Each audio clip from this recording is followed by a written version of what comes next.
जो तो प्रेम खेलन का चाओ, सिर तर तली गली मेरी आओ।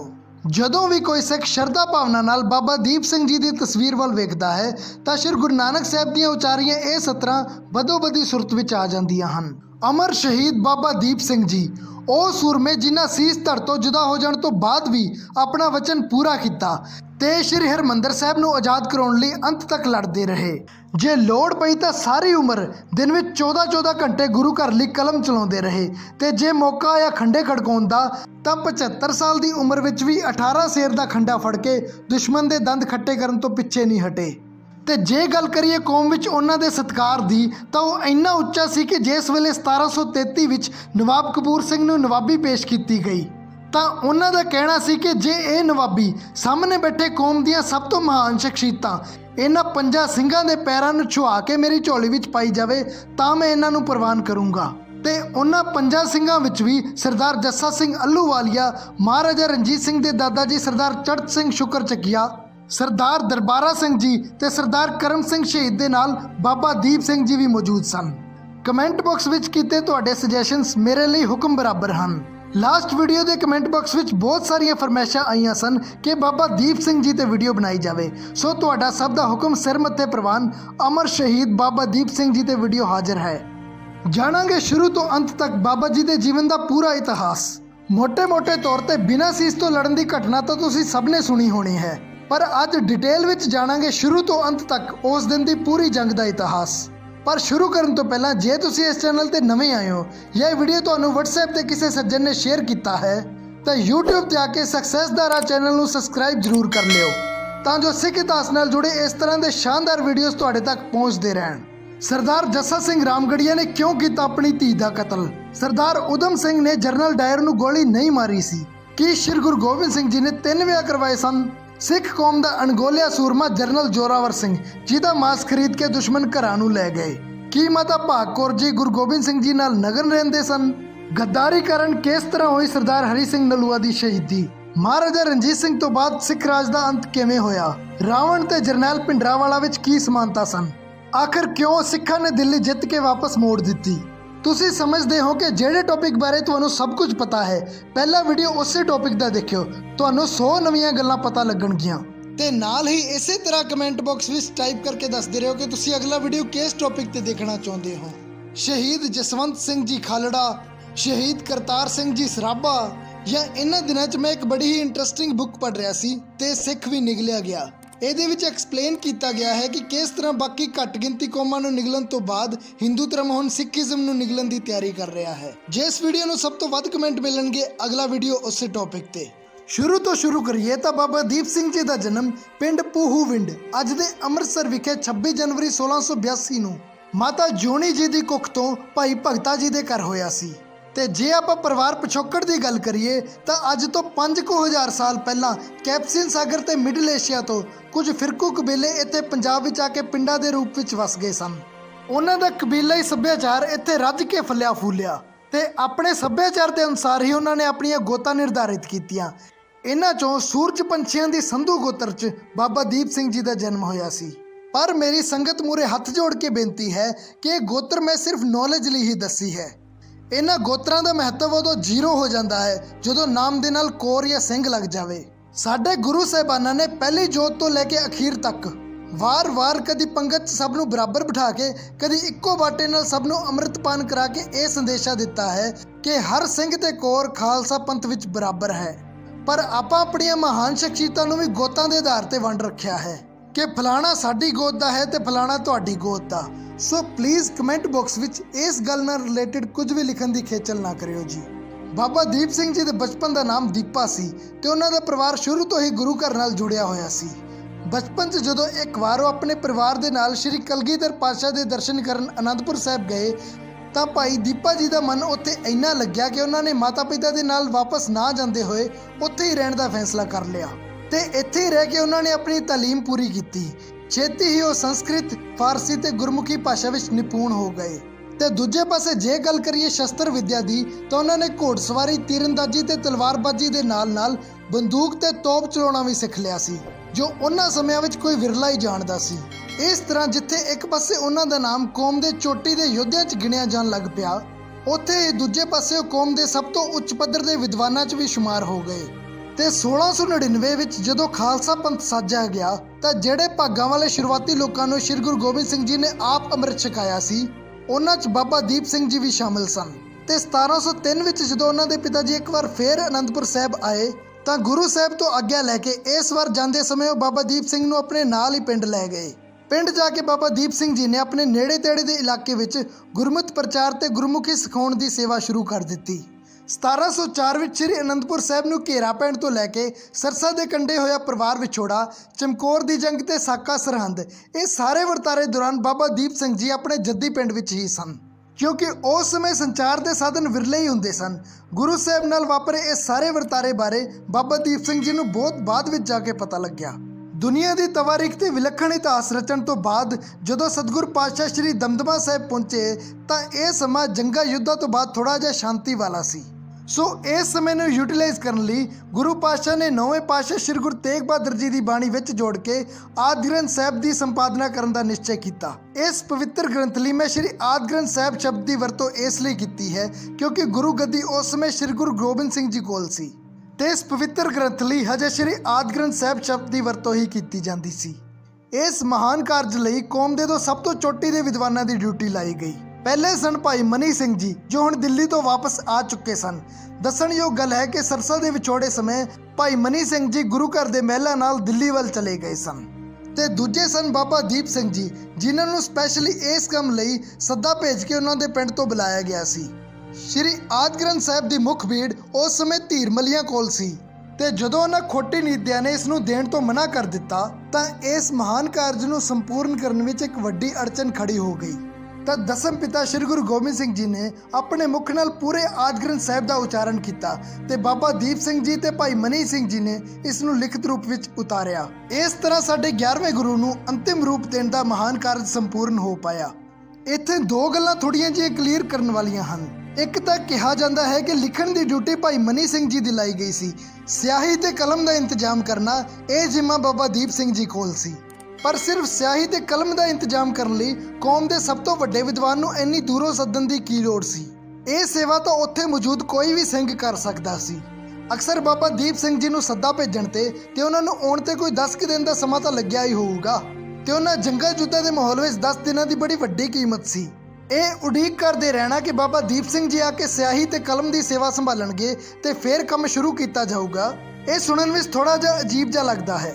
ਕੁਝ ਵਿਦਵਾਨਾਂ ਦੇ ਹਿਸਾਬ ਨਾਲ ਕੌਮ ਦੇ ਇਹਨਾਂ ਦੋਵਾਂ ਚੋਟੀ ਦੇ ਵਿਦਵਾਨਾਂ ਦੀ ਡਿਊਟੀ ਲਿਖਤ ਕਾਰਜ ਨੂੰ ਸੰਪੂਰਨ ਕਰਨ ਦੀ ਹੀ ਲਾਈ ਹੋਊਗੀ, ਜੋ ਜ਼ਿਆਦਾ ਰੀਅਲਿਸਟਿਕ ਲੱਗਦਾ ਹੈ।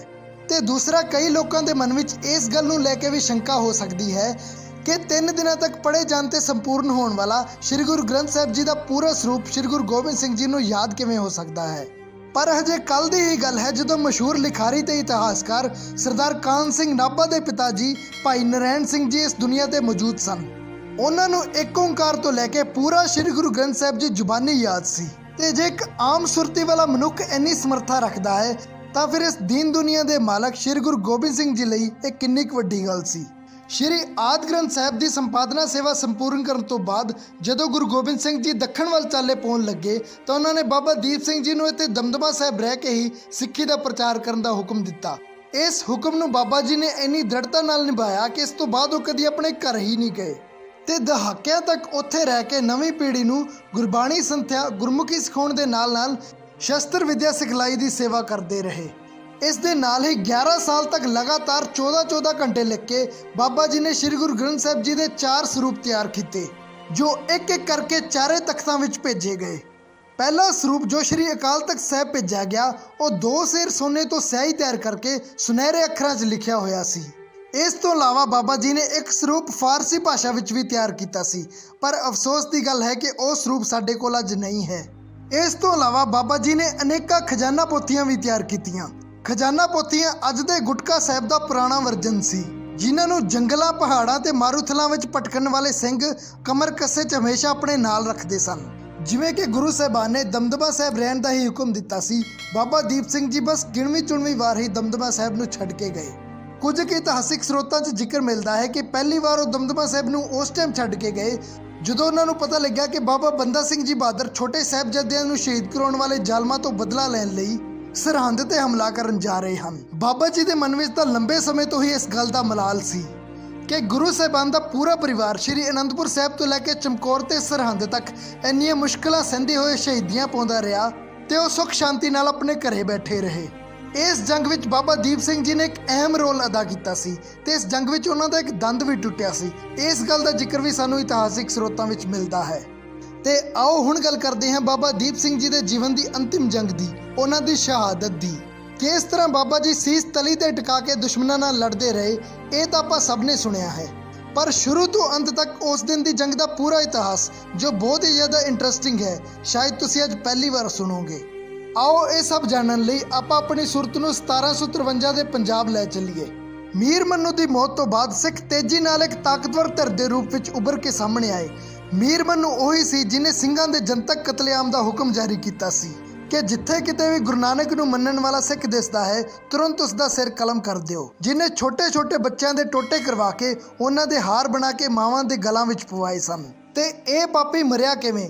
ਇੱਕ ਜੰਗ ਦੇ ਦੌਰਾਨ ਸਿੰਘ ਜੰਗਲ ਵਿੱਚ ਲੁਕੇ ਹੋਏ ਸਨ ਤੇ ਇਹ ਜ਼ਾਲਮ ਆਪਣੀ ਫੌਜ ਦੇ ਨਾਲ ਉਹਨਾਂ ਨੂੰ ਲੱਭ ਰਿਹਾ ਸੀ ਕਿ ਅਚਾਨਕ ਸਿੰਘਾਂ ਨੇ ਇੱਕ ਜ਼ੋਰਦਾਰ ਜਕਾਰਾ ਲਾ ਦਿੱਤਾ। ਕੁਝ ਸਰੋਤਾਂ ਵਿੱਚ ਮਿਲਦਾ ਹੈ ਕਿ ਬੰਦੂਕ ਨਾਲ ਫਾਇਰ ਕੀਤਾ। ਜ਼ੋਰਦਾਰ ਆਵਾਜ਼ ਨਾਲ ਮੀਰ ਮੰਨੂ ਦਾ ਘੋੜਾ ਇੰਨਾ ਜ਼ਿਆਦਾ ਡਰ ਗਿਆ ਕਿ ਉਸਨੇ ਅਚਾਨਕ ਭੱਜਣਾ ਸ਼ੁਰੂ ਕਰ ਦਿੱਤਾ। ਅਚਾਨਕ ਭੱਜਣ ਨਾਲ ਮੀਰ ਮੰਨੂ ਸੰਭਲ ਨਹੀਂ ਪਾਇਆ ਤੇ ਉਸ ਦਾ ਪੈਰ ਘੋੜੇ ਦੇ ਰਕਾਬ ਵਿੱਚ ਅੜ ਗਿਆ। ਮੀਰ ਮੰਨੂ ਨੂੰ ਘਸੀੜਦਾ ਹੋਇਆ ਘੋੜਾ ਜਿਉਂ ਭੱਜਿਆ ਕਾਫੀ ਚਿਰ ਤੱਕ ਉਸਨੇ ਰੁਕ ਕੇ ਸਾਹ ਨਹੀਂ ਲਿਆ ਤੇ ਜਦੋਂ ਤੱਕ ਰੁਕਿਆ ਉਦੋਂ ਤੱਕ ਪੱਥਰਾਂ ਤੇ ਵੱਜ ਕੇ ਮੀਰ ਮੰਨੂ ਦਾ ਸਿਰ ਪਾਟ ਗਿਆ ਸੀ ਤੇ ਉਸ ਦੀ ਦਰਦਨਾਕ ਮੌਤ ਹੋ ਚੁੱਕੀ ਸੀ। ਉਹ ਅਬਦਾਲੀ ਦਾ ਭਾਰਤ ਤੇ ਹਮਲਿਆਂ ਦਾ ਦੌਰ ਸੀ। ਅਬਦਾਲੀ ਭਾਰਤ ਚੋਂ ਗੱਡਿਆਂ ਦੇ ਗੱਡੇ ਸੋਨਾ ਚਾਂਦੀ ਹੀਰੇ ਤੇ ਔਰਤਾਂ ਨੂੰ ਚੁੱਕ ਕੇ ਲਿਆਉਂਦਾ, ਪਰ ਹਰ ਵਾਰ ਸਿੱਖ ਉਸ ਨੂੰ ਘੇਰ ਲੈਂਦੇ, ਉਸ ਨੂੰ ਹੌਲਾ ਕਰਕੇ ਧੀਆਂ ਭੈਣਾਂ ਨੂੰ ਛੁਡਾ ਕੇ ਵਾਪਸ ਭੇਜਦੇ। ਆਪਣੇ ਚੌਥੇ ਹੱਲੇ ਦੌਰਾਨ ਸਿੱਖਾਂ ਤੋਂ ਤੰਗ ਆ ਚੁੱਕੇ ਅਬਦਾਲੀ ਨੇ ਲਾਹੌਰ ਦੇ ਹਾਕਮ ਨੂੰ ਪੁੱਛਿਆ ਕਿ ਇਹ ਕੌਣ ਹਨ ਕਿ ਮੈਂ ਇੱਕ ਵਾਰੀ ਮਰਹੱਟਿਆਂ ਦਾ ਲੱਕ ਤੋੜਿਆ ਸੀ, ਉਹ ਦੁਬਾਰਾ ਅੱਜ ਤੱਕ ਉੱਠ ਨਹੀਂ ਸਕੇ। ਇਹ ਲੋਕ ਭਲਾ ਕੌਣ ਹਨ ਜਿਨ੍ਹਾਂ ਨੇ ਮੇਰੀ ਨੱਕ 'ਚ ਦਮ ਕੀਤਾ ਹੋਇਆ ਹੈ? ਅੱਗੋਂ ਜਵਾਬ ਮਿਲਿਆ ਕਿ ਇਹ ਸਿੱਖ ਹਨ। ਅਸੀਂ ਵੱਢਦੇ ਥੱਕ ਗਏ ਪਰ ਇਹ ਖਤਮ ਨਹੀਂ ਹੁੰਦੇ। ਇਹਨਾਂ ਦੇ ਰਹਿਬਰ ਨੇ ਇਹਨਾਂ ਨੂੰ ਆਬੇ ਹਯਾਤ, ਇੱਕ ਇਹੋ ਜਿਹਾ ਸਰੋਵਰ ਦਿੱਤਾ ਹੈ ਕਿ ਅੱਧਾ ਵੱਡਿਆ ਸਿੱਖ ਵੀ ਜੇ ਉਹਦੇ ਵਿੱਚ ਜਾ ਕੇ ਚੁੱਭੀ ਲਾ ਲਵੇ ਤਾਂ ਉਹ ਨਵਾਂ ਨਰੋਇਆ ਹੋ ਉੱਠਦਾ ਹੈ।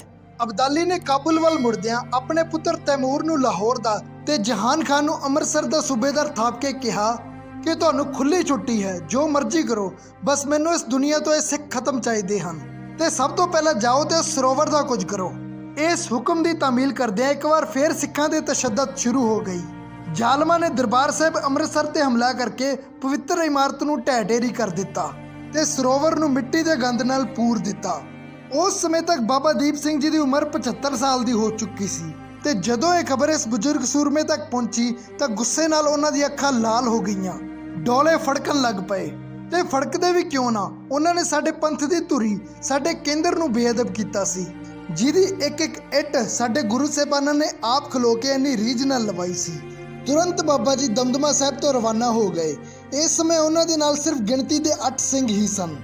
ਪਿੰਡ ਢਿੰਡੋਰਾ ਫੇਰ ਦਿੱਤਾ ਗਿਆ ਕਿ ਜਿਹੜੇ ਸਿੰਘ ਸ਼੍ਰੀ ਹਰਿਮੰਦਰ ਸਾਹਿਬ ਦੀ ਬੇਅਦਬੀ ਦਾ ਬਦਲਾ ਲੈਣਾ ਚਾਹੁੰਦੇ ਹਨ, ਜਿਨ੍ਹਾਂ ਦੇ ਮਨ ਵਿੱਚ ਸੱਚਮੁੱਚ ਗੁਰੂ ਘਰ ਪ੍ਰਤੀ ਦਰਦ ਹੈ, ਉਹ ਆਪਣੇ ਪਰਿਵਾਰ ਦਾ ਮੋਹ ਛੱਡਣ ਤੇ ਸ਼ਸਤਰ ਚੁੱਕ ਕੇ ਸਾਡੇ ਨਾਲ ਆ ਕੇ ਖਲੋਣ। ਸਿੰਘ ਜੁੜਦੇ ਗਏ ਤੇ ਜਦੋਂ ਤੱਕ ਬਾਬਾ ਜੀ ਤਰਨਤਾਰਨ ਸਾਹਿਬ ਪਹੁੰਚੇ ਤਾਂ ਨਾਲ ਦੇ ਸਿੰਘਾਂ ਦੀ ਗਿਣਤੀ 4000 ਤੋਂ ਟੱਪ ਚੁੱਕੀ ਸੀ। ਇਹ ਉਹ ਦੌਰ ਸੀ ਜਦੋਂ ਸੱਚਮੁੱਚ ਸਿੱਖਾਂ ਦੇ ਮਨ ਵਿੱਚ ਗੁਰੂ ਘਰ ਪ੍ਰਤੀ ਦਰਦ ਸੀ। ਅੱਜ ਤਰ੍ਹਾਂ ਨਹੀਂ ਕਿ ਕਿਸੇ ਦੇਹਧਾਰੀ ਦੀ ਮੌਤ ਤੇ ਤਾਂ ਲੱਖਾਂ ਦਾ ਇਕੱਠ ਹੋ ਜਾਂਦਾ ਹੈ ਤੇ ਸ੍ਰੀ ਗੁਰੂ ਗ੍ਰੰਥ ਸਾਹਿਬ ਜੀ ਦੀ ਬੇਅਦਬੀ ਦੀ ਪੀੜ ਸਿੱਖ ਦੇ ਦਿਲ ਤੱਕ ਹੀ ਨਹੀਂ ਪਹੁੰਚਦੀ। ਤਰਨਤਾਰਨ ਨੇੜੇ ਇਸ ਜੱਥੇ ਨੇ ਰਾਤ ਦਾ ਪੜਾਅ ਕੀਤਾ ਤੇ ਸਵੇਰੇ ਤੁਰਨ ਤੋਂ ਪਹਿਲਾਂ ਸ਼ਹਿਰ ਦੇ ਬਾਹਰ ਜਾ ਕੇ ਬਾਬਾ ਜੀ ਨੇ ਆਪਣੇ ਖੰਡੇ ਨਾਲ ਇੱਕ ਲਕੀਰ ਖਿੱਚ ਦਿੱਤੀ ਤੇ ਗੱਜ ਕੇ ਆਖਿਆ ਕਿ ਤੁਹਾਡੇ ਕੋਲ ਹਜੇ ਵੀ ਮੌਕਾ ਹੈ। ਜਿਹਨੂੰ ਗੁਰੂ ਘਰ ਨਾਲੋਂ ਪਰਿਵਾਰ ਦਾ ਮੋਹ ਵੱਧ ਹੈ ਉਹ ਪਿੱਛੇ ਹਟ ਸਕਦਾ ਹੈ ਤੇ ਜਿਹੜਾ ਸੂਰਮਾ ਗੁਰੂ ਘਰ ਲਈ ਸ਼ਹਾਦਤ ਦੇ ਸਕਦਾ ਹੈ ਉਹ ਲਕੀਰ ਲੰਘ ਕੇ ਆਵੇ ਤੇ ਸਾਡੇ ਨਾਲ ਆ ਕੇ ਖਲੋਵੇ। ਜਿਹੜੇ ਦਰਦੀ ਸਿੰਘ ਘਰੋਂ ਹੀ ਹਰਿਮੰਦਰ ਸਾਹਿਬ ਨੂੰ ਆਜ਼ਾਦ ਕਰਾਉਣ ਦਾ ਮਨ ਵਿੱਚ ਧਾਰ ਕੇ ਆਏ ਸਨ, ਉਹ ਭਲਾ ਇੱਥੇ ਆ ਕੇ ਪਿੱਛੇ ਕਿਵੇਂ ਹਟ ਜਾਂਦੇ? ਸਾਰੇ ਦੇ ਸਾਰੇ 4000 ਸਿੰਘਾਂ ਨੇ ਲਕੀਰ ਪਾਰ ਕਰ ਲਈ। ਇਸ ਥਾਂ ਤੇ ਅੱਜ ਗੁਰਦੁਆਰਾ ਲਕੀਰ ਸਾਹਿਬ ਸੁਸ਼ੋਭਿਤ ਹੈ। ਉਧਰ ਜਦੋਂ ਜਹਾਨ ਖਾਨ ਨੂੰ ਸਿੰਘਾਂ ਦੀ ਚੜ੍ਹਾਈ ਕਰਕੇ ਆਉਣ ਦਾ ਪਤਾ ਲੱਗਿਆ ਤਾਂ ਉਸਨੇ 4000 ਦੇ ਮੁਕਾਬਲੇ 20000 ਦੀ ਫੌਜ ਤਿਆਰ ਕਰ ਲਈ। ਇਸ ਤੋਂ ਇਲਾਵਾ ਉਸਨੇ ਲਾਹੌਰ ਤੈਮੂਰ ਖਾਨ ਨੂੰ ਵੀ ਫੌਜਾਂ ਭੇਜ ਕੇ ਸਾਥ ਦੇਣ ਲਈ ਸੰਦੇਸ਼ਾ ਭੇਜਿਆ। ਇੱਕ ਪਾਸੇ ਗੁਰੂ ਕੇ 4000 ਸਿੰਘ ਸਨ, ਜਿਨ੍ਹਾਂ ਚੋਂ ਜ਼ਿਆਦਾਤਰ ਖੇਤਾਂ 'ਚ ਕੰਮ ਕਰਨ ਵਾਲੇ ਕਿਰਤੀ ਸਿੰਘ ਸਨ, ਜਿਨ੍ਹਾਂ ਕੋਲ ਹਥਿਆਰ ਵੀ ਕੋਈ ਬਾਹਲੇ ਚੰਗੇ ਨਹੀਂ ਸਨ। ਤੇ ਦੂਜੇ ਪਾਸੇ ਜ਼ਾਲਮਾਂ ਦੀ 20,000 ਦੀ ਵੱਡੀ ਫੌਜ ਸੀ, ਜਿਨ੍ਹਾਂ ਕੋਲ ਹਰ ਤਰ੍ਹਾਂ ਦੇ ਚੰਗੇ ਹਥਿਆਰ ਤੇ ਜੰਗੀ ਸਾਜੋ ਸਮਾਨ ਮੌਜੂਦ ਸੀ ਤੇ ਉਹਨਾਂ ਦੀ ਅਗਵਾਈ ਕਰ ਰਿਹਾ ਸੀ ਹਾਥੀ ਤੇ ਸਵਾਰ ਜਹਾਨ ਖਾਨ। ਲਾਹੌਰ ਤੋਂ ਤੈਮੂਰ ਖਾਨ ਹਜੇ ਆਪਣੀ ਫੌਜ ਲੈ ਕੇ ਪਹੁੰਚੇ ਹੀ ਨਹੀਂ ਸੀ ਕਿ ਗੋਲਵਾੜ ਪਿੰਡ ਦੇ ਲਾਗੇ ਦੋਹਾਂ ਫੌਜਾਂ ਦੀ ਆਪਸ ਵਿੱਚ ਟੱਕਰ ਹੋ ਗਈ। ਜੰਗੀ ਮੈਦਾਨ ਭਖ ਉੱਠਿਆ ਤੇ ਚਾਰੇ ਪਾਸੇ ਵੱਡੇ ਪੱਧਰ ਤੇ ਕੱਟ-ਵੱਢ ਸ਼ੁਰੂ ਹੋ ਗਈ। ਦੁੱਧ ਵਰਗੇ ਚਿੱਟੇ ਦਾੜੇ ਵਾਲੇ 75 ਸਾਲ ਦੇ ਬਾਬਾ ਦੀਪ ਸਿੰਘ ਜੀ ਚਿੱਟੇ ਘੋੜੇ ਤੇ ਸਵਾਰ ਹੋ ਕੇ ਇੱਕ ਹੱਥ ਵਿੱਚ 2 ਧਾਰੀ ਖੰਡਾ ਤੇ ਦੂਸਰੇ ਹੱਥ ਵਿੱਚ ਬੁਰਜ ਫੜ ਕੇ ਦੁਸ਼ਮਣ ਤੇ ਕਹਿਰ ਬਣ ਕੇ ਟੁੱਟ ਪਏ। ਇੰਨੀ ਗੱਲ ਤਾਂ ਆਪਾਂ ਅਕਸਰ ਸੁਣੀ ਹੈ ਕਿ ਬਾਬਾ ਜੀ ਨੇ ਹੱਥ ਵਿੱਚ 18 ਸ਼ੇਰ ਦਾ 2 ਧਾਰੀ ਖੰਡਾ ਫੜਿਆ ਹੋਇਆ ਸੀ, ਪਰ ਅਸਲ 'ਚ ਉਹਨਾਂ ਨਾਲ ਹੀ ਦੂਸਰੇ ਹੱਥ ਵਿੱਚ ਲਗਭਗ ਉਨਾ ਹੀ ਭਾਰ ਦਾ ਬੁਰਜ ਵੀ ਫੜਿਆ ਹੋਇਆ ਸੀ। ਅਫਗਾਨਾਂ ਦੇ ਇੱਕ ਚੋਟੀ ਦੇ ਜਰਨੈਲ ਮੁਹੰਮਦ ਕਰੀਮ ਬਖਸ਼ ਨੂੰ ਸਿਰ ਵਿੱਚ ਬੁਰਜ ਮਾਰ ਕੇ ਹੀ ਬਾਬਾ ਜੀ ਨੇ ਗੱਡੀ ਚੜਾਇਆ ਸੀ। ਉਸੇ ਸਮੇਂ ਇੱਕ ਬੜੀ ਹੀ ਹੈਰਾਨੀਜਨਕ ਘਟਨਾ ਵਾਪਰੀ ਜਿਸ ਨੇ ਪੂਰੇ ਜੰਗੇ ਮੈਦਾਨ ਦਾ ਨਕਸ਼ਾ ਪਲਟ ਕੇ ਰੱਖ ਦਿੱਤਾ। ਇੱਕ ਗੁਰੂ ਕਾ ਪਿਆਰਾ ਬਹਾਦਰ ਸਿੰਘ, ਜਿਹਦਾ ਨਾਮ ਇਤਿਹਾਸ ਵਿੱਚ ਭਾਈ ਲక్ష్మణ ਸਿੰਘ ਕਰਕੇ ਆਉਂਦਾ ਹੈ, ਆਪਣੇ ਘੋੜੇ ਤੇ ਸਵਾਰ ਕਾਫੀ ਸਮੇਂ ਤੋਂ ਕੁਝ ਉਡੀਕ ਰਿਹਾ ਸੀ। ਕੀ ਉਡੀਕ ਰਿਹਾ ਸੀ ਕਿ ਜਮਾਲ ਖਾਨ ਦਾ ਹਾਥੀ ਸਾਹਮਣੇ ਵੇਖ ਰਹੇ 5 ਫੁੱਟ ਦੇ ਟਿੱਬੇ ਦੇ ਨੇੜੇ ਆ ਜਾਵੇ। ਲਗਭਗ 1.5 ਘੰਟੇ ਦੀ ਉਡੀਕ ਤੋਂ ਬਾਅਦ ਜਦੋਂ ਹਾਥੀ ਟਿੱਬੇ ਦੇ ਨੇੜੇ ਆਇਆ ਤਾਂ ਲక్ష్మణ ਸਿੰਘ ਨੇ ਤੂਫਾਨੀ ਅੰਦਾਜ਼ ਵਿੱਚ ਘੋੜਾ ਭਜਾ ਕੇ ਟਿੱਬੇ ਦੇ ਉੱਤੋਂ ਛਾਲ ਮਰਾ ਦਿੱਤੀ। ਘੋੜਾ ਜਦੋਂ ਛਾਲ ਮਾਰ ਕੇ ਹਾਥੀ ਦੇ ਕੋਲੋਂ ਲੰਘਿਆ ਤਾਂ ਇਸ ਗੁਰੂ ਕੇ ਲਾਲ ਨੇ ਆਪਣੀ ਤੇਗ ਚਲਾਈ ਤੇ ਜਹਾਨ ਖਾਨ ਦਾ ਸਿਰ ਧੌਣ ਨਾਲੋਂ ਜੁਦਾ ਹੋ ਕੇ ਜ਼ਮੀਨ ਤੇ ਜਾ ਡਿੱਗਿਆ। ਉਹਨਾਂ ਸਮਿਆਂ ਵਿੱਚ ਜੰਗਾਂ ਜਰਨੈਲਾਂ ਦੇ ਸਿਰ ਤੇ ਹੀ ਲੜੀਆਂ ਜਾਂਦੀਆਂ ਸਨ ਤੇ ਜਿਉਂ ਹੀ ਜਰਨੈਲ ਦਾ ਸਿਰ ਜਾ ਕੇ ਜ਼ਮੀਨ ਤੇ ਡਿੱਗਾ, ਦੁਸ਼ਮਣ ਧਿਰ ਵਿੱਚ ਭਗਦੜ ਮਚ ਗਈ। ਉਹ ਸਾਰੇ ਦੇ ਸਾਰੇ ਪੁੱਠੇ ਪੈਰ ਲਾਹੌਰ ਵੱਲ ਭੱਜਣ ਲੱਗ ਪਏ। ਸਿੰਘਾਂ ਨੇ ਮੈਦਾਨ ਫਤਿਹ ਕਰ ਲਿਆ। ਜਕਾਰਿਆਂ ਦੀ ਗੂੰਜ ਨਾਲ ਅਸਮਾਨ ਹਿੱਲ ਗਿਆ ਤੇ ਉਹਨਾਂ ਨੇ ਤੇਜ਼ੀ ਨਾਲ ਹਰਮੰਦਰ ਸਾਹਿਬ ਵੱਲ ਵਧਣਾ ਜਾਰੀ ਰੱਖਿਆ। ਉਧਰੋਂ ਜਿਹੜੇ ਸਿਪਾਹੀ ਹਾਰ ਕੇ ਲਾਹੌਰ ਵੱਲ ਵਾਪਸ ਜਾ ਰਹੇ ਸਨ, ਰਸਤੇ ਵਿੱਚ ਉਹਨਾਂ ਨੂੰ ਤੈਮੂਰ ਦੀ ਅਗਵਾਈ ਵਿੱਚ ਲਾਹੌਰ ਤੋਂ ਆਉਂਦੀ ਫੌਜ ਮਿਲ ਗਈ। ਸਖਤੀ ਦਿਖਾਉਂਦੇ ਹੋਏ ਤੈਮੂਰ ਨੇ ਉਹਨਾਂ ਨੂੰ ਆਪਣੀ ਫੌਜ ਵਿੱਚ ਰਲਾ ਲਿਆ ਤੇ ਦੁਬਾਰਾ ਜੰਗੇ ਮੈਦਾਨ ਵੱਲ ਵਧਣਾ ਸ਼ੁਰੂ ਕਰ ਦਿੱਤਾ। ਤੇ ਹੁਣ ਇੱਕ ਵਾਰ ਫਿਰ ਦੋਵੇਂ ਧਿਰਾਂ ਰਣਤੱਤੇ ਵਿੱਚ ਭਿੜ ਚੁੱਕੀਆਂ ਸਨ। ਇਸ ਵਾਰ ਦੁਸ਼ਮਣ ਫੌਜ ਦੀ ਗਿਣਤੀ ਲਗਭਗ ਦੁੱਗਣੀ ਹੋ ਚੁੱਕੀ ਸੀ। ਸਿੰਘਾਂ ਲਈ ਇੰਨੀ ਵੱਡੀ ਫੌਜ ਨਾਲ ਨਿਪਟਣਾ ਬਹੁਤ ਔਖਾ ਹੋ ਰਿਹਾ ਸੀ, ਪਰ ਬਾਬਾ ਦੀਪ ਸਿੰਘ ਜੀ ਹਜੇ ਵੀ ਦੁਸ਼ਮਣਾਂ ਦੇ ਆਉ ਲਾਉਂਦੇ ਹੋਏ ਅੱਗੇ ਵਧ ਰਹੇ ਸਨ ਕਿ ਅਚਾਨਕ ਇੱਕ ਵਾਰ ਆ ਕੇ ਸਿੱਧਾ ਉਹਨਾਂ ਦੇ ਘੋੜੇ ਦੀ ਧੌਣ ਤੇ ਵੱਜਾ। ਘੋੜਾ ਬੁਰੀ ਤਰ੍ਹਾਂ ਜ਼ਖਮੀ ਹੋ ਗਿਆ ਤੇ ਕੁਝ ਦੇਰ ਤੜਪਣ ਤੋਂ ਬਾਅਦ ਅਗਲੀ ਦੁਨੀਆ ਦਾ ਵਾਸੀ ਹੋ ਗਿਆ। ਹੁਣ ਬਾਬਾ ਜੀ ਪੈਦਲ ਹੀ ਦੁਸ਼ਮਣਾਂ ਦੇ ਆਉ ਲਾਉਂਦੇ ਹੋਏ ਜੰਗੇ ਮੈਦਾਨ ਵਿੱਚ ਅੱਗੇ ਵਧ ਰਹੇ ਸਨ ਕਿ ਅਚਾਨਕ ਇੱਕ ਅਫਗਾਨੀ ਸੂਰਮੇ ਦੀ ਨਜ਼ਰ ਉਹਨਾਂ ਤੇ ਪਈ। ਉਸਨੇ ਸੋਚਿਆ ਕਿ ਜਿਸ ਤਰ੍ਹਾਂ ਬਾਬਾ ਜੀ ਉਹਨਾਂ ਦੇ ਫੌਜੀਆਂ ਨੂੰ ਗਾਜਰ ਮੂਲੀ ਵਾਂਗ ਵੱਢਦੇ ਹੋਏ ਅੱਗੇ ਵਧ ਰਹੇ ਹਨ, ਕਿਤੇ ਸਾਡੀ ਫੌਜ ਨੂੰ ਮਹਿੰਗਾ ਹੀ ਨਾ ਪੈ ਜਾਵੇ। ਉਸ ਬਹਾਦਰ ਜਰਨੈਲ ਨੇ ਗੂੰਜ ਦੀ ਆਵਾਜ਼ ਵਿੱਚ ਬਾਬਾ ਜੀ ਨੂੰ ਵੰਗਾਰਿਆ ਤੇ ਇਕੱਲੇ ਨਾਲ ਇਕੱਲਾ ਮੁਕਾਬਲਾ ਕਰਨ ਦਾ ਸੱਦਾ ਦਿੱਤਾ। ਹੁਣ ਦੋਵੇਂ ਬਹਾਦਰ ਸੂਰਮੇ ਰਣਤੱਤੇ ਵਿੱਚ ਇੱਕ ਦੂਸਰੇ ਨਾਲ ਖੰਡਾ ਖੜਕਾ ਰਹੇ ਸਨ। ਇੱਕ ਪਾਸੇ ਸੀ 75 ਸਾਲ ਦੇ ਬਜ਼ੁਰਗ ਬਾਬਾ ਦੀਪ ਸਿੰਘ ਜੀ ਤੇ ਦੂਸਰੇ ਪਾਸੇ ਸੀ 35 ਸਾਲ ਦਾ ਜਵਾਨ ਯੋਧਾ ਅਯਾਨ ਖਾਨ। ਕਾਫੀ ਚਿਰ ਤੱਕ ਦੋਹਾਂ ਵਿੱਚ ਜ਼ਬਰਦਸਤ ਲੜਾਈ ਚੱਲਦੀ ਰਹੀ, ਪਰ ਕੋਈ ਸਿੱਟਾ ਨਾ ਨਿਕਲਿਆ। ਅੰਤ ਇੱਕ ਇਹੋ ਜਿਹਾ ਪਲ ਆਇਆ ਜਦੋਂ ਦੋਵਾਂ ਸੂਰਮਿਆਂ ਨੇ ਬਿਲਕੁਲ ਇੱਕੋ ਸਮੇਂ ਤੇ ਇੱਕ ਦੂਸਰੇ ਤੇ ਵਾਰ ਕੀਤਾ। ਇਸ ਸਾਂਝੇ ਵਾਰ ਵਿੱਚ ਦੋਹਾਂ ਜਰਨੈਲਾਂ ਦਾ ਸਿਰ ਸਰੀਰ ਤੋਂ ਅੱਡ ਹੋ ਕੇ ਜ਼ਮੀਨ ਤੇ ਜਾ ਡਿੱਗਿਆ। ਬਾਬਾ ਜੀ ਦਾ ਸੀਸ ਜ਼ਮੀਨ ਤੇ ਡਿੱਗਿਆ ਵੇਖ ਇੱਕ ਸਿੰਘ ਨੇ ਭਾਵੁਕ ਹੋ ਕੇ ਬਚਨ ਕੀਤਾ ਕਿ ਬਾਬਾ ਜੀ, ਤੁਸੀਂ ਤਾਂ ਅਰਦਾਸ ਵਿੱਚ ਬਚਨ ਕਰਕੇ ਤੁਰੇ ਸੋ ਕਿ ਤੁਸੀਂ ਹਰਮੰਦਰ ਸਾਹਿਬ ਨੂੰ ਆਜ਼ਾਦ ਕਰਾ ਕੇ ਉੱਥੇ ਪਰਤੋਗੇ, ਪਰ ਤੁਸੀਂ ਤਾਂ ਸ਼ਹੀਦ ਹੋ ਚੁੱਕੇ ਹੋ। ਇਹ ਬਚਨ ਅਧੂਰਾ ਹੀ ਰਹਿ ਜਾਊਗਾ। ਇਹ ਸੁਣ ਕੇ ਬਾਬਾ ਜੀ ਦਾ ਸਰੀਰ ਇੱਕ ਵਾਰ ਫੇਰ ਹਰਕਤ ਵਿੱਚ ਆ ਗਿਆ। ਉਹਨਾਂ ਉੱਠ ਕੇ ਆਪਣਾ ਸਰੀਰ ਖੱਬੀ ਤਲੀ ਤੇ ਧਰ ਲਿਆ ਤੇ ਸੱਜੇ ਹੱਥ ਵਿੱਚ ਫੜੇ ਖੰਡੇ ਨਾਲ ਦੁਸ਼ਮਣਾਂ ਦੇ ਆਉ ਲਾਉਂਦੇ ਹੋਏ ਇੱਕ ਵਾਰ ਫੇਰ ਅੱਗੇ ਵਧਣ ਲੱਗ ਪਏ। ਜਦੋਂ ਅਫਗਾਨ ਫੌਜੀਆਂ ਨੇ ਇਹ ਵੇਖਿਆ ਕਿ ਜਿਉਂਦੇ ਤੱਕ ਹੀ ਇਹ ਸਿੱਖ ਤਾਂ ਮਰਨ ਤੋਂ ਬਾਅਦ ਵੀ ਲੜੀ ਜਾ ਰਹੇ ਹਨ, ਉਹ ਲੱਤੇ ਹੋਏ ਸੀਸ ਵਾਲੇ ਸਰੀਰ ਨੂੰ ਤੁਰਦਾ ਵੇਖ ਕੇ ਇੰਨੇ ਘਬਰਾ ਗਏ ਕਿ ਆਪਣੇ ਹਥਿਆਰ ਸੁੱਟ ਕੇ ਭੱਜ ਖਲੋਤੇ। ਬਾਬਾ ਜੀ ਦਾ ਸੀਸ ਤੇ ਸਰੀਰ ਦੋਹਾਂ ਚੋਂ ਲਹੂ ਦੀਆਂ ਧਾਰਾਂ ਵਗ ਰਹੀਆਂ ਸਨ। ਸਰੀਰ ਪੂਰਾ ਲਹੂ ਨਾਲ ਭਿੱਜ ਚੁੱਕਿਆ ਸੀ, ਪਰ ਦਰਬਾਰ ਸਾਹਿਬ ਪਹੁੰਚਣ ਤੱਕ ਉਹਨਾਂ ਨੇ ਤੁਰਨਾ ਜਾਰੀ ਰੱਖਿਆ ਤੇ ਆਖਿਰਕਾਰ ਪਰਿਕਰਮਾ 'ਚ ਪਹੁੰਚ ਕੇ ਆਪਣਾ ਸੀਸ ਗੁਰੂ ਨੂੰ ਭੇਟ ਕਰਕੇ ਹਰਮੰਦਰ ਸਾਹਿਬ ਨੂੰ ਆਜ਼ਾਦ ਕਰਾਉਣ ਦਾ ਆਪਣਾ ਵਚਨ ਪੂਰਾ ਕਰਨ ਤੋਂ ਬਾਅਦ ਹੀ ਬਾਬਾ ਜੀ ਸ਼ਹੀਦ ਹੋਏ। ਕੁਝ ਲੋਕ ਇਸ ਗੱਲ ਤੇ ਤਰਕ ਕਰਦੇ ਹਨ ਕਿ ਬਾਬਾ ਜੀ ਦਾ ਸੀਸ ਧੌਣ ਤੇ ਫੱਟ ਵੱਜਣ ਨਾਲ ਇੱਕ ਪਾਸੇ ਉਲਰ ਗਿਆ ਸੀ, ਨਾ ਕਿ ਬਿਲਕੁਲ ਹੀ ਅੱਡ ਹੋ ਗਿਆ ਸੀ, ਤੇ ਉਹਨਾਂ ਨੇ ਵਾਪਸ ਆਪਣੇ ਹੱਥ ਨਾਲ ਸੀਸ ਨੂੰ ਜਗ੍ਹਾ ਤੇ ਟਿਕਾ ਲਿਆ ਸੀ। ਕਮਾਲ ਦੀ ਗੱਲ ਹੈ ਨਾ ਕਿ ਦੂਜੇ ਧਰਮਾਂ ਵਾਲੇ ਜਦੋਂ ਆਪਣੇ ਇਤਿਹਾਸ ਤੇ ਵੀ ਸੀਰੀਅਲ ਬਣਾ ਕੇ ਟੀਵੀ ਤੇ ਦਿਖਾਉਂਦੇ ਹਨ ਤਾਂ ਆਪਾਂ ਬੜੇ ਚਾਅ ਨਾਲ ਵੇਖਦੇ ਹਾਂ ਤੇ ਆਪਣੇ ਇਤਿਹਾਸ ਤੇ ਵੀ ਆਪਾਂ ਤਰਕ ਕਰਨ ਤੋਂ ਬਾਜ਼ ਨਹੀਂ ਆਉਂਦੇ। ਮੈਂ ਕਹਿੰਦਾ ਜੇ ਇੱਕ ਪਲ ਲਈ ਮੰਨ ਵੀ ਲਈਏ ਕਿ ਸੀਸ ਅੱਡ ਨਹੀਂ ਹੋਇਆ ਸੀ, ਇੱਕ ਪਾਸੇ ਨੂੰ ਉਲਰ ਗਿਆ ਸੀ ਤੇ ਬਾਬਾ ਜੀ ਨੇ ਹੱਥ ਨਾਲ ਉਸ ਨੂੰ ਵਾਪਸ ਟਿਕਾ ਲਿਆ, ਤਾਂ ਵੀ ਕੀ ਇਹ ਤੁਹਾਨੂੰ ਕੋਈ ਮਾਮੂਲੀ ਗੱਲ ਲੱਗਦੀ ਹੈ? ਪਰ ਕਰਮਾਂ 'ਚ ਜਿੱਥੇ ਬਾਬਾ ਜੀ ਨੇ ਆਪਣਾ ਸੀਸ ਰੱਖਿਆ ਸੀ ਤੇ ਜਿੱਥੇ ਉਹਨਾਂ ਦੇ ਸਰੀਰ ਦਾ ਅੰਤਿਮ ਸੰਸਕਾਰ ਹੋਇਆ, ਇਹ ਦੋਵੇਂ ਥਾਵਾਂ ਤਾਂ ਲਗਭਗ ਹਰੇਕ ਸਿੱਖ ਨੇ ਵੇਖੀਆਂ ਹੀ ਹੋਣਗੀਆਂ। ਵੀਡੀਓ ਪਸੰਦ ਆਇਆ ਹੋਵੇ ਤਾਂ ਇਸ ਨੂੰ ਲਾਈਕ ਕਰਕੇ ਅੱਗੇ ਵੱਧ ਤੋਂ ਵੱਧ ਸ਼ੇਅਰ ਜ਼ਰੂਰ ਕਰਿਓ ਤਾਂ ਜੋ ਸਾਡੀ ਨਵੀਂ ਪੀੜ੍ਹੀ ਤੱਕ ਇਹ ਮਾਣਯੋਗ ਇਤਿਹਾਸ ਪਹੁੰਚ ਸਕੇ। ਇੰਸਟਾਗ੍ਰਾਮ ਪੇਜ ਨੂੰ ਵੀ ਫੋਲੋ ਕਰ ਲਿਓ ਕਿਉਂਕਿ ਤੁਹਾਨੂੰ ਉੱਥੇ ਹਰ ਰੋਜ਼ ਕੋਈ ਨਾ ਕੋਈ ਨਵੀਂ ਜਾਣਕਾਰੀ ਮਿਲਦੀ ਹੈ। ਆਪਣੇ ਨਾਲ ਦੂਸਰਿਆਂ ਤੋਂ ਵੀ ਚੈਨਲ ਸਬਸਕ੍ਰਾਈਬ ਕਰਾਉਣ ਲਈ ਤੁਹਾਡਾ ਬਹੁਤ ਬਹੁਤ ਧੰਨਵਾਦ। ਤੇ ਜਾਣ ਤੋਂ ਪਹਿਲਾਂ ਕਮੈਂਟ ਬਾਕਸ ਵਿੱਚ ਵਾਹਿਗੁਰੂ ਜੀ ਲਿਖ ਕੇ ਆਪਣੀ ਹਾਜ਼ਰੀ ਜ਼ਰੂਰ ਲਵਾ ਦਿਓ। ਵਾਹਿਗੁਰੂ ਜੀ ਕਾ ਖਾਲਸਾ, ਵਾਹਿਗੁਰੂ ਜੀ ਕੀ ਫਤਿਹ।